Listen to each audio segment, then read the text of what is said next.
Hi, I'm Greg. I'm Derek. And I'm Steve. Welcome to Men of the Den, and this is Monday.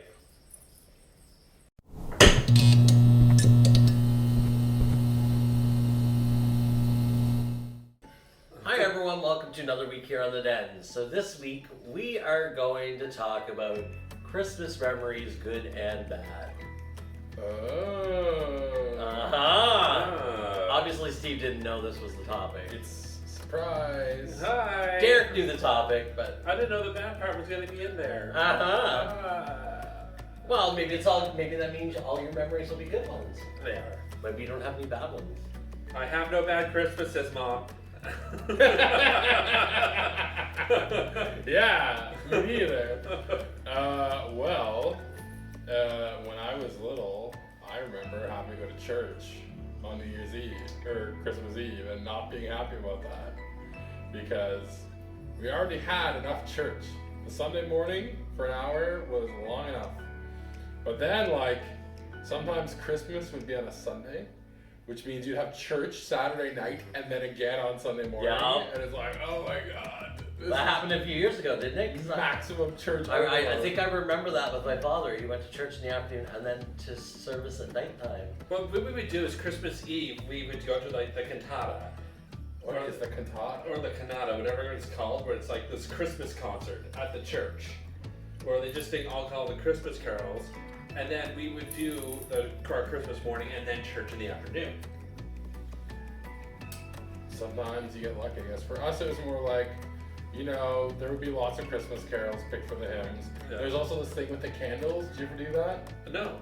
For Christmas Eve, there would always be candles, and every person in the church would get a candle with this little paper guard to stop the wax from dripping on you. Yeah. But, inevitably some of the hot wax would get on your hands and burn you. And that was just part of Christmas Eve. Getting burnt by hot wax from the Christmas candles. And singing your guts out to Oh Holy Night. Oh man, so much a holy night. So much Oh Holy Night. What about you? What's a memory that you have of your Christmases past? Oh man, it's just like the Christmases past. It's all like we usually get up 7 o'clock, and Mom makes this cherry cake, and that's what we have for breakfast every Christmas morning was cherry cake and coffee. And then she'd make a small breakfast like bacon and eggs to go with it as well. Then we would just take our turns one at a time opening gifts, which would take a few hours, and then a turkey dinner would happen. The turkey dinner is the best part. Yeah, my mom's family's from Newfoundland, so often on Christmas they would come over and all the aunties and my grandma would all cook Newfoundland food, like the turkey with the stuffing made with summer savory. And Did you guys do Jig's Eve before Christmas? no, we didn't do they weren't big on that. My grandparents were KFC newfies. Yeah. They weren't traditional Jig's dinner. Yeah. But if they were newbies, shouldn't they have been shouldn't they Tipsy. Mary Browns?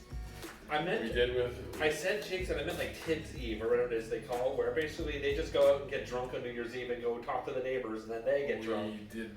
Well, I guess they'd been in Ontario too long. They lost their Newfoundland ways. Well, I'll post a video somewhere up here that kind of links to what a Tibbs Eve is. Is that where they do the mummers, or they dress up in costumes? I think so. I think it's around that, but we can find some information on that and share it with you all. Okay, Greg. Mm-hmm.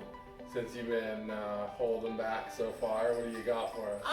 For me, I guess it's just our family was not religious, so there was no church in our family. We would, usually it was my grandparents' house was usually the meetup spot, and everyone on my father's side of the family would meet up. We'd go over. They'd have a few drinks, play some cards. Kids would be all playing, watching Christmas movies in the living room, eating lots of Christmas candy and all that fun stuff. That's probably my most common memory when I was a kid. Other than the the funny stuff, which would be let's just switch this to naughty now. We're gonna get naughty now. All right, get naughty for me. Get naughty. What do you got? So, my parents didn't exactly get along as we were kids. And there was more than probably one Christmas / New Year's that I remember our Christmas tree ending out in the front yard after a big fight between my parents. Oh no, we laugh about it now. I'm glad you do. Yeah, no. I mean, obviously growing up it kind of sucked, but we all laugh about it now because it's kind of funny, like getting a big fight and throw your Christmas tree out in the front yard. It's so dramatic. Yeah, that happened probably a few times, or at the very least the tree fell over in the living room more than once, and then my mother had to redecorate it. It's because she didn't get her cha-cha heels. Well, you know, that could be. Yeah. But I want cha-cha heels. But okay, here's the big question. What were your favorite Christmas presents? Man, You must have a favorite. favorites, like I remember getting a basketball and a basketball net when I was in like the 5th grade. You love That that? being the best thing. I remember getting an acoustic guitar and like when I was like 14 for Christmas, and that kind of sparked the whole love for me. And then I got my first digital camera back in like one of my first year university, back when those were a thing. There you go. So those are some of the greatest gifts I got. I think mine would have been my Game Boy handheld Nintendo console when I was probably like 8, maybe. I was really young, which then allowed me to play Pokemon. when it came out. I was like, I used to read Nintendo Power magazine, and I heard about Pokemon like a year before it came out. That was the hardest year of my entire life. Was waiting for that game to come I out. remember that was another gift I got was Nintendo Power subscription. So I knew all the games, all the hints. Well, you told me that you and your mother used to play Nintendo and call the Nintendo Power I hotline. remember like games that we had to call her for was like Lagoon we had to call for, Dragon Warrior, Legend of Zelda, the first one. We had to call to find the 8th palace. So which we had to burn a here, bush. here's your educational piece for all of you youngins that watch these videos. So before the time that there was the interwebs were as popular as they are, Nintendo had a number that you could call and you could pay a ridiculous $5.99 a $5.99, yeah, $5.99 a minute to speak to them to get help from a licensed person to show you how to beat a game. Can you imagine writing the exam to get that job?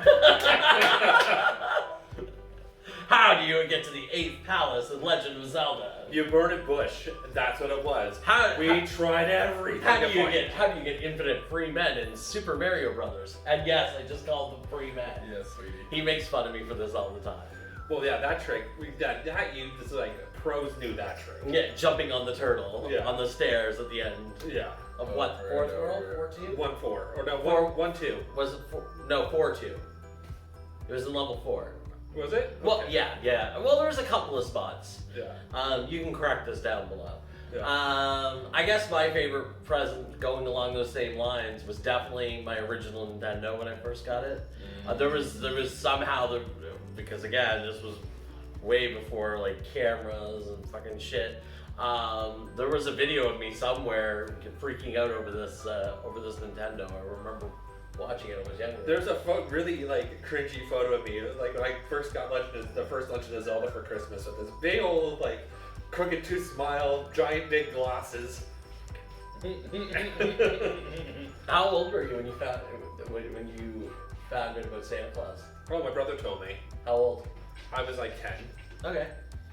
My parents never lied to me about Santa Claus at all. Really? Yeah, from the very youngest memories, they always made it clear that Santa Claus is a game that everyone likes to play because it makes everyone enjoy Christmas more, but he's not real. He just represents the spirit of giving in everyone. Well, I was naive, and I was probably, I would say 12 or 13. I was either a teenager or almost. You're in high school? I was junior high. Okay, so grade 7 or grade 8. Yeah, grade 7, grade 8. I think my parents might have told me before I started grade 7 because they didn't want me talking about Santa Claus in junior high school. So that sounds about right. I think one of my nieces are starting to get the lesson now because I just saw my sister-in-law posted that she had to put Riley in charge of the elf on the shelf and move the elf on the shelf so Olivia didn't find out about Gotcha. it. So that's another tradition now is the elf on the shelf is the kids now have to be told that it's not a real thing, that the parents have to move it around every night. Well, given COVID, Yeah. we'll skip Elf on the Shelf and have Sluts in a Ruts. Whoa. Whoa. Oh. Oh. All right. Well, on that note, do you guys have anything else to add? Well, it's going to be a weird Christmas this year not going home because traveling to Nova Scotia right now would require a 3-week vacation. So, but it's going to be an interesting year. I'm excited for you guys to get your gifts and make our own memories together. A very COVID Christmas. A very Toronto Christmas. I wonder how Yeah. many Christmas movies will come out next year with the COVID Oh theme. man, yeah. Yeah. Can we have a 12 Monkeys Christmas mashup? And let me just add something. So this year, there's been this unusual theme on the channels. There's been a couple of gay Christmas movies. Oh Now, yeah, like on the I have Hallmark. varying feelings on this. So at first I was like, oh great, gay Christmas movie, it's about time. And then now the other part of me is seeing how they're being advertised. It's like, okay, you're clearly just trying to cash in on the gay people. Like, calm your tits. Like, that's how I feel now, is calm your tits. Pink Like, Classic. at least make it happen, you know, naturally, instead of freaking putting Yeah, two. instead of like pink washing the whole thing. Because there was one on the Hallmark movie was it this weekend or last weekend? Last weekend. Last weekend, and Spike also had one on the same weekend. And it's Try- not tough and mask. Yeah, and it was supposed to. I think it was done. Gay Christmas. I think it was done to compete. Ink Master. The Ink Master Gay Christmas. I mean, there's only Two three guys meet because one guy wants to get the inside of his foreskin tattooed. There you go. Yeah, Oh dear. One guy wants the inside of his foreskin tattooed. The other needs his bar rescued. Oh my god. Will they survive the holidays? The Ask Ed holidays. Edwards. The holidays is more like it. Ah. Anyway, we're gonna leave it at that. I'm done joking. Thank you, Rudolph the gay reindeer. That's right. All right, everyone. As always, like, share, subscribe, and tune into our video next week. We're hoping to have a Christmas clip show of different things that we've done all over the holidays. Let's cross our fingers that this happens. Yeah. Um, Oh yeah, I made eggnog that we were supposed to be drinking during this. Oh right! Ah. What happened? We didn't pour it. Oh. Well, you'll get to see it made next episode. There you go. We'll be drinking it next episode. All right. Have yourselves a great week. Bye. Bye. Oh my god, your ears were on backwards the whole time. Oh, they were. Well, nobody will really notice.